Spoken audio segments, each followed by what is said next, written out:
रमज़ानुल मुबारक रहमतों, बरकतों और मग़फ़िरत का महीना है। मगर क्या हम वाक़ई इससे फ़ायदा उठा रहे हैं? क्या हम अल्लाह से सच्चे दिल से माफ़ी मांग रहे हैं? आज हम एक ऐसा वाक़या सुनेंगे जो हमें इस्तग़फ़ार की हकीकी ताकत का एहसास दिलाएगा। तो वीडियो को आखिर तक देखें और जानें कि रमज़ान में इस्तग़फ़ार क्यों सबसे बेहतरीन अमल है। इस्तग़फ़ार सिर्फ गुनाहों की माफ़ी ही नहीं बल्कि परेशानियों से निजात का ज़रिया भी है। जो शख्स रोज़ाना इस्तग़फ़ार करता है, अल्लाह उसकी मुश्किलात आसान कर देता है। रमज़ान में अल्लाह ताला की रहमत सबसे ज़्यादा जोश में होती है और ये महीना इस्तग़फ़ार के लिए बेहतरीन वक्त है।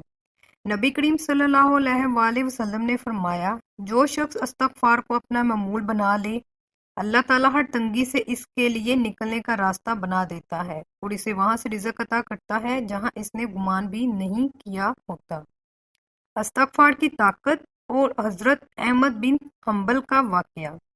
हज़रत इमाम अहमद बिन हम्बल का एक मशहूर वाक़या है। एक मरतबा वो सफ़र में थे, रास्ते में रात हुई तो वो एक मस्जिद में क़याम करना चाहते थे, लेकिन मस्जिद के दरबान ने इन्हें अंदर ठहरने की इजाज़त ना दी। वो मजबूरन मस्जिद के बाहर ज़मीन पर लेट गए। ये मंजर देखकर एक ननबाई ने इन्हें अपने घर चलने की दावत दी। जब वो इसके साथ गए तो उन्होंने देखा कि वो ननबाई मसलसल इस्तग़फ़ार कर रहा है। हज़रत अहमद बिन हम्बल ने इनसे पूछा, क्या तुम्हें इस्तग़फ़ार की बरकत से कभी कोई खास फ़ायदा हुआ? ननबाई ने जवाब दिया, जी हाँ, मेरी हर दुआ कबूल हुई सिवाय एक की। हज़रत अहमद बिन हम्बल ने पूछा, कौन सी दुआ? ननबाई ने कहा, मैं दुआ करता हूँ कि इमाम अहमद बिन हम्बल से मुलाकात हो जाए, मगर अभी तक नहीं हुई। ये सुनकर हज़रत अहमद बिन हम्बल रो पड़े और फरमाया, अल्लाह ने तुम्हारी ये दुआ कबूल कर ली, मैं ही अहमद बिन हम्बल हूँ। ये वाक़या साबित करता है कि जो शख्स इस्तग़फ़ार को अपना मामूल बना लेता है, अल्लाह ताला इसकी दुआओं को ज़रूर कबूल करता है।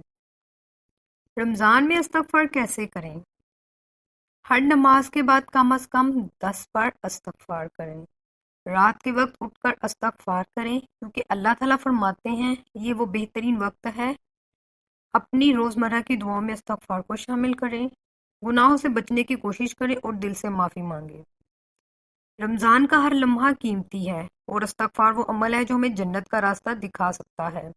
अगर आपको ये वीडियो पसंद आई हो तो लाइक करें, अपने दोस्तों के साथ शेयर करें और मज़ीद ऐसी ईमान फ़रोज़ वीडियोज़ के लिए हमारे चैनल को सब्सक्राइब करें। अल्लाह हमें कसरत से इस्तग़फ़ार करने की तौफ़ीक अता फ़रमाए। आमीन।